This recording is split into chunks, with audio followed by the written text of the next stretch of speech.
Hai semuanya, Assalamualaikum. Kami dari kelompok 5 kelas 11 IPS 3 SMN 12 Tangerang Selatan. Dalam rangka tugas sejarah Indonesia kali ini, kami akan membahas tentang penjelajahan bangsa Portugis. Happy watching! Hai semuanya, nama saya Ren Afsabella dari kelas 11 IPS 3. Saya anggota dari kelompok 5. Di sini saya akan menjelaskan pengertian dari imperialisme dan kolonialisme. Nah, imperialisme sendiri nih berasal dari bahasa Latin, yaitu imperare yang berarti memerintah. Adapun hak untuk memerintah disebut dengan imperium. Dan juga orang yang diberi hak disebut dengan imperator. Nah, secara umum nih, imperialisme dapat diartikan sebagai sebuah kebijakan di mana sebuah negara besar dapat memegang kendali atau pemerintahan atas daerah lain agar negara itu bisa dipelihara atau berkembang. Selanjutnya ada kolonialisme. Nah, kata koloni sendiri berasal dari bahasa Latin, yaitu kolonia yang berarti tanah pemukiman atau jajahan.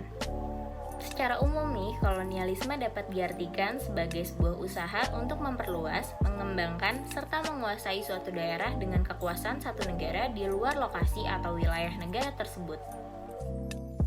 Perkenalkan, nama saya Saskia Putrisnaini. Saya dari kelas 11 IPS 3. Di sini saya akan menjelaskan faktor munculnya kolonialisme dan imperialisme. Kolonialisme dan imperialisme sudah berkembang sejak abad ke-15 oleh bangsa Eropa ke seluruh dunia dan akhirnya masuk ke Indonesia. Hal itu dilatar belakangi sejak terjadinya Perang Salib dan jatuhnya Konstantinopel ke Turki Utsmani atau Ottoman pada tahun 1453. Akhirnya, jalur perdagangan Asia Eropa yang melewati Laut Tengah ditutup. Jadi, mau tidak mau, bangsa Eropa dengan bekal kemajuan teknologi pelayaran mulai mencari jalur perdagangan yang baru. Faktor pendukung munculnya kolonialisme dan imperialisme. Yang pertama, adanya semangat penakluk terhadap orang-orang yang beragama Islam. Yang kedua, jatuhnya Konstantinopel, ibu kota imperium, ke tangan dinasti Utsmani Turki. Yang ketiga, adanya keinginan mengetahui lebih jauh mengenai rahasia alam semesta, keadaan geografis, dan bangsa-bangsa yang tinggal di belahan bumi lain. Yang keempat, adanya keinginan untuk mendapatkan rempah-rempah. Yang kelima, kisah perjalanan Marco Polo 1254 sampai 1324, seorang pedagang dari Venesia, Italia ke Cina yang dituangkan dalam buku Book of Various Experience. Yang keenam, memperoleh keuntungan atau kekayaan yang sebanyak-banyaknya. Yang ketujuh, adanya teori Copernicus dan Galileo Galilei. Yang ke-8, ambisi 3G, yaitu Gold, Glory, dan Gospel.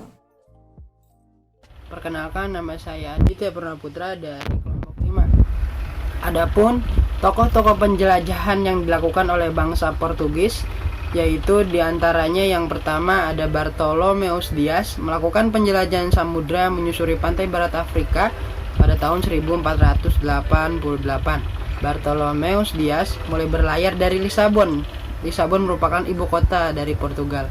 Dalam perjalanannya, ia berlayar dengan mengambil rute menyusuri pantai barat Afrika pada tahun 1486 yang pada akhirnya sampai di ujung selatan benua Afrika. Dia terpaksa berhenti karena daerah tersebut ombaknya cukup besar dan anginnya bertiup sangat kencang. Oleh sebab itu, pelayarannya mengalami kegagalan sehingga dia kembali ke Portugis.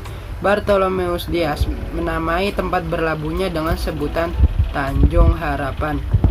Lalu yang kedua ada Vasco da Gama yang kembali melakukan ekspedisi pada tahun 1498. Gama berhasil menjadikan Portugis sebagai bangsa Eropa pertama yang menduduki India. Pada tahun 1497, Vasco da Gama berlayar ke timur mencari asal rempah-rempah. Vasco da Gama juga memulai pelayarannya dari Lisabon. Rombongannya menyusuri pantai barat Afrika. Setelah sampai di Tanjung Harapan, Vasco da Gama melanjutkan ekspedisinya memasuki Samudra Hindia dan pada tahun 1498, rombongan Vasco da Gama tiba di Calicut dan goa di pantai barat India. Di tempat itu, Vasco da Gama mendirikan kantor dagang yang dilengkapi dengan benteng. Dengan adanya kantor dagang di goa yang terletak di tepi barat India, Portugis mulai meluaskan daerah jangkauan perdagangannya. Sejak dibangunnya kantor dagang di goa itu, banyak kapal-kapal Portugis yang berdatangan. Mereka tidak terlalu sulit untuk memperoleh rempah-rempah. Bahkan, sebelum pulang ke Eropa, mereka sudah banyak memborong rempah-rempah. Lalu yang ketiga ada Pedro Alvarez Cabral yang melakukan penjelajahan samudra pada tahun 1500 yang berlabuh di Brazil, Amerika Selatan. Pada tahun 1500, Cabral melakukan penjelajahan samudra melalui jalur barat, yaitu melalui Samudra Atlantik menuju Brasilia di Amerika Selatan. Di bawah pimpinan Cabral inilah Portugis berhasil menanamkan kekuasaannya di wilayah Amerika Selatan. Beberapa negara Amerika Selatan sampai sekarang masih menggunakan bahasa dan budaya Portugal sebagai bentuk peninggalan kolonialisme Portugis. Halo semuanya, nama saya Aska Viva, saya dari kelas 11 IPS 3 dan saya kelompok 5. Tokoh penjelajahan Portugis selanjutnya ada Alfonso de Albuquerque. Ia pertama kali ke India pada tahun 1503 sebagai utusan Raja Manuel, dan dia itu tujuannya untuk membangun benteng Portugis di India dan membantu pasukan Portugis di India. Pada tahun 1504, ia kembali ke Portugal dan diutus untuk ekspedisi selanjutnya pada tahun 1506.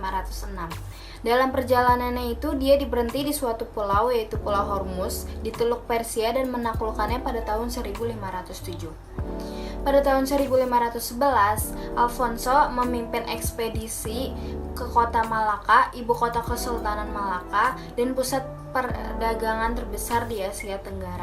Setelah dia berhasil menguasai Malaka, Portugis itu mengirim kapal pada tahun 1512 dan dipimpin oleh Antonio dalam pelayaran ke Maluku. Portugis akhirnya diizinkan untuk berdagang di Ternate oleh Sultan Ternate. Sehingga pasukan Portugis dipimpin oleh Antonio untuk membangun benteng di Ternate. Namun hubungan dengan Ternate itu tidak bagus atau bisa dibilang rusak karena keinginan Portugis untuk menguasai sepenuhnya perdagangan rempah-rempah. Akhirnya anak Sultan Khairun, Sultan Babullah melawan Portugis dalam peperangan selama 5 tahun berikutnya dan berhasil mengusir Portugis dari wilayah Maluku untuk selamanya pada tahun 1500. Kemudian tokoh terakhir bernama Francisco de Almeida. Beliau adalah tokoh penjelajah samudra yang berasal dari Portugis dan berhasil menaklukkan wilayah Goa di India. Akhirnya Goa tersebut dikembangkan oleh Francisco dan dijadikan tempat pusat perdagangan. Hasil rempah-rempah di India merupakan barang dagangan yang sangat laku keras, sehingga bangsa Portugis merasa memiliki berkepentingan untuk menguasai wilayah tersebut. Di sini saya akan menjelaskan peta penjajahan bangsa Portugis. Yang pertama yaitu Bartolomeus Dias. Bartolomeus Dias mulai belayar pada tahun 1484. Ia mulai belayar dari Lisbon, ibu kota Portugis. Dalam perjalanannya, ia belayar melalui rute tepi pantai barat Afrika dan sampai di ujung selatan benua Afrika, yaitu di Semenanjung Harapan. Namun di dalam perjalanan, ia tidak dapat melanjuti dikarenakan ombak yang terlalu besar dan angin yang bertiup kencang, dan itu juga menjadi penyebab kegagalannya. Dan akhirnya ia pun kembali ke Portugis. Yang selanjutnya itu Vasco da Gama. Vasco da Gama mulai belayar pada tahun 1497. Ia mulai belayar dari Lisbon, ibu kota Portugis, dengan melewati pantai barat Afrika dan singgah di Semenanjung Harapan, dan melanjuti perjalanannya melalui Samudra Hindia dan akhirnya sampai di Calicut atau India. Dan selanjutnya yaitu Pablo Alvarez Cabral. Pablo Alvarez Cabral diutus oleh Raja Portugis untuk menjadi komandan armada kapal. Namun di dalam perjalanannya, Pablo Alvarez Cabral terlalu ke barat dan tidak sesuai dengan rute yang sudah ditentukan. Dan akhirnya ia sampai di Amerika Selatan. Dan untuk menandai bahwa bangsa Portugis pernah sampai di Amerika Selatan, Pablo Alvarez Cabral mengajarkan kepada warga Amerika Selatan untuk menggunakan bahasa Portugis. Dan buktinya sampai sekarang bahasa Portugis masih digunakan oleh orang Amerika Selatan. Dan selanjutnya yaitu Alfonso de Albuquerque. Alfonso de Albuquerque mulai berlayar pada tahun 1507. Ia mulai berlayar dari Lisbon, ibu kota Portugis, dengan melalui tepi pantai barat Afrika dan singgah di Semenanjung Harapan dan lanjut ke Calicut, India. Dan ia terus melanjutkan perjalanannya ke arah timur, yaitu ke Malaka. Dia berada di Malaka pada tahun 1511.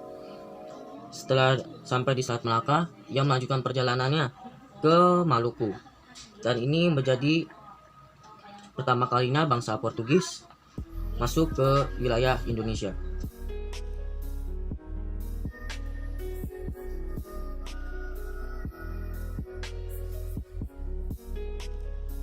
Sekian dari kami, terima kasih sudah menonton. Wassalamualaikum warahmatullahi wabarakatuh.